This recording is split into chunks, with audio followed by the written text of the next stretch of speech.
নমস্কাৰ, মই পাপু গোসাই আৰু আপোনালোকে চাই আছে প্ৰাগ নিউজ। তেনে মানে আমি এজন ব্যক্তিক ইণ্টাৰভিউ ল'ব আহিছোঁ। তেখেতে এতিয়া গৰু চৰাই আছে। তেখেতে মেট্ৰিকত 3টা লেটাৰ ধৰি পাছ কৰিছে।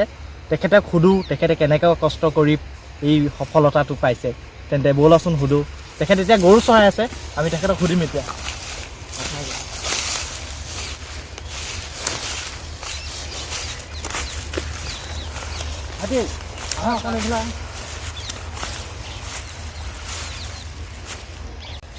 ছাৰ ভাইটি, তুমি ইমান লেটাৰ ধৰিছা, কি কেনেকুৱা সফলতাটো কেনেকুৱা পাইছা অকণ ৰাইজক কৈ দিয়া।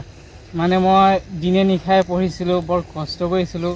ৰাতি কাৰেণ্ট নাথাকিলেও মম জ্বলাই পঢ়িছিলোঁ। হয় হয়, মা দেউতা বহুত কষ্ট কৰি পঢ়াইছে, সেইকাৰণে আৰু পাৰিলোঁ। তেখেতে বহুত কষ্ট কৰি পাৰিছে এইটো।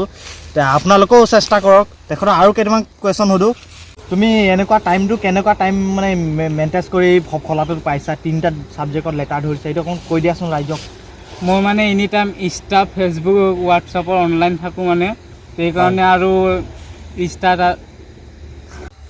তুমি মানে ইমান সফলতা হৈছা, 3টা ছাবজেক্টত লেটাৰ ধৰিছা, অকণ ৰাইজক কৈ দিয়াচোন কেনেকুৱা টাইমটো মেনেজ কৰা, তুমি কি কৰি থাকা পঢ়াত? মানে মই গৰু আছে, এইটো দেখিছে, আৰু গৰু চৰা বহুত, আৰু গৰু কুকুৰা মুৰ্গী বহুত আছে, আৰু তাৰপিছত আৰু ইনষ্টাত এনি টাইম অনলাইন থাকোঁ, ফেচবুক হোৱাটছআপ অনলাইন থাকোঁ, আৰু এনেকৈ মাইনাছ কৰি পঢ়ি আৰু সফলতাটো পাইছোঁ আৰু। Good good. তেখেতে ইতিমধ্যে জনাইছে ইনষ্টাত অনলাইন থাকে, ফেচবুকত অনলাইন থাকে। আপোনালোকেও যদি তেনেকুৱা থাকিব বিচাৰে, ফাৰ্ষ্ট ডিভিজন পাবলৈ ইজি হৈ যাব আপোনালোকৰ।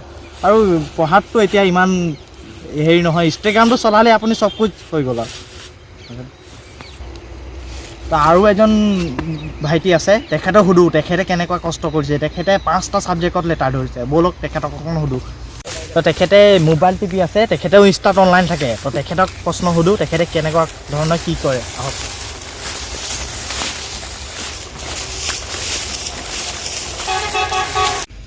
দাদা, আপুনি মেট্ৰিকটো পাছ কৰিছে 5টা লেটাৰ ধৰি। আপুনি কি কৰিছে ৰাইজক কৈ দিয়কচোন। মই মানে মেট্ৰিকটো পাছ কৰিলোঁ। মেট্ৰিক পাছ কৰি মানে বহুতখিনি পঢ়া শুনা কৰিলোঁ। পঢ়া শুনা কৰি মানে বহুত কষ্টত, মানে মই বৰ দুখীয়া ঘৰৰ ল'ৰা দেই। তাৰপিছত মানে মই ৰাতিপুৱা শুই উঠি আৰু চাহ অকণ খাওঁ। চাহটো আপুনি ক'ত খায়? চাহটো মই হোটেলত খাওঁ, এইটো মহাৰাজা হোটেল। হয় হয়।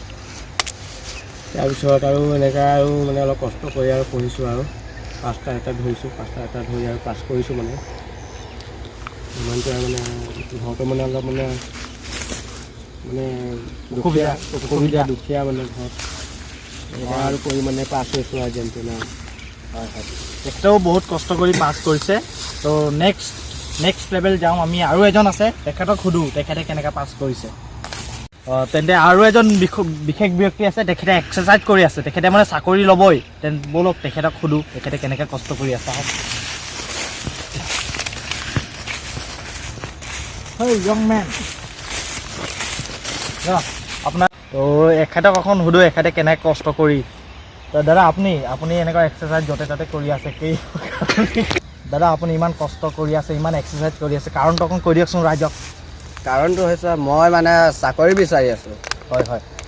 আৰু চাকৰিটো পালে মানে মোৰ ভাল হ'ব। আৰু মই বহুত দুখীয়া ঘৰৰ ল'ৰা। হয়। আৰু মোৰ মা দেউতা বাগানত কাম কৰি মোক পঢ়াইছে। আৰু আপোনালোকে এইটো চৰকাৰৰ ওচৰত পঠিয়াব যে আমাৰ দুখীয়া ল'ৰাবিলাকক নিশ্চয় নিশ্চয় আপোনালোকে আমাক চাকৰি দিয়ে যেন। তো তেখেতে বহুত কষ্ট কৰিছে চাকৰিৰ কাৰণে। তো আমি ইমানটোৱে ক'ব বিচাৰিছোঁ, তুমি কষ্ট কৰা, তুমি চাকৰি পাবা। আৰু তুমি মানে এনেকুৱা বডি চডি ইমান বনাইছা, তাৰ ওপৰত কিবা এটা কৈ দিয়া। কি খালে মানে বডিটো বনাব পাৰি, আপুনি অকণ কৈ দিয়কচোন ৰাইজক। ইমান বডি বনাব হ'লে আপোনালোকে মাংস চাংস নাখায়। আপোনালোকে এনেকৈ পথাৰত কিবা হোৱা বস্তু, মানে পথাৰত ঘাঁহ চাহ এইবিলাক খাব। আপোনালোকৰ বডি মোৰ লেখীয়া বনিব। মোৰ যেনেকৈ অকণ দেখাই দিয়ক, এনেকুৱা মানে খাব লাগে। সেইটো এনেকুৱা খালে মানে বডি চডি বনাব পাৰি। আৰু আপুনি মানে ফাৰ্ষ্ট ডিভিজন লেটাৰ 6টা ছাবজেক্টতে লেটাৰ ধৰিছে, কাৰণটো কি অকণ ৰাইজক কৈ দিয়কচোন। কেনেকুৱা পঢ়ে আপুনি? কাৰণটো হৈছে মানে মই এনেকুৱা পঢ়ি বাৰু নকৰোঁ, কিন্তু কেতিয়াবা যদি পঢ়িব মন গ'লে মই বহি যাওঁ। পঢ়িবলৈ কিতাপটো লৈ হয় হয় আৰু যদি পঢ়িব মন নাযায় তেতিয়া কিতাপটো এনেকৈ লৈ লওঁ আৰু তাৰ ওপৰত মোবাইল দি পেলাই মোবাইল চাই থাকোঁ মানে মা দেউতাও আৰু গম পাব নালাগে যে মোবাইল চাইছে নে কিতাপে পঢ়িছে তেখেতৰ পঢ়াটো আছেই কিন্তু তেখেতৰ মাইণ্ডতো আইডিয়া আছে তেখেতে মানে কিতাপৰ ভিতৰত মোবাইল চায় গুড এইটো ভাল পালোঁ আমি আপুনি অসমৰ ল'ৰা ছোৱালীক কি ক'ব বিচাৰে অকণ থুলমূলীয়াকৈ কৈ দিয়ক মই অসমৰ ল'ৰা ছোৱালীক ক'ব বিচাৰিছোঁ যে আপোনালোকে এনেই পঢ়ি লাভ নাই আপোনালোকক যদি পঢ়িব মন গ'লে পঢ়িব মন নগ'লে আপোনালোকে এনেকৈ মোবাইল চোবাইল পিটিকি আপুনি টাইমটো পাছ কৰিলে অঁ গুড বহুত ভাল নিউজ দিছে তেখেতে ব'লক নমস্কাৰ আজি ভিডিঅ'টো ইমানতে সমাপ্ত কৰিলোঁ নমস্কাৰ মই পাপু গোসাই নমস্কাৰ মই সঞ্জয় ৰবি দাস নমস্কাৰ মই প্ৰাঞ্জল ৰবি দাস ভিডিঅ'টো কেৱল মনোৰঞ্জনৰ বাবে বনোৱা হৈছে যাতে কোনো গাত পাতি নলয় আৰু এনেকুৱা ধৰণৰ ভিডিঅ' বনাব চেষ্টা নকৰে আৰু ভিডিঅ'টো যদি চাই ভাল লাগিছে লাইক কমেণ্ট শ্বেয়াৰ আৰু ছাবস্ক্ৰাইবটো কৰি দিব নাপাহৰিব ধন্যবাদ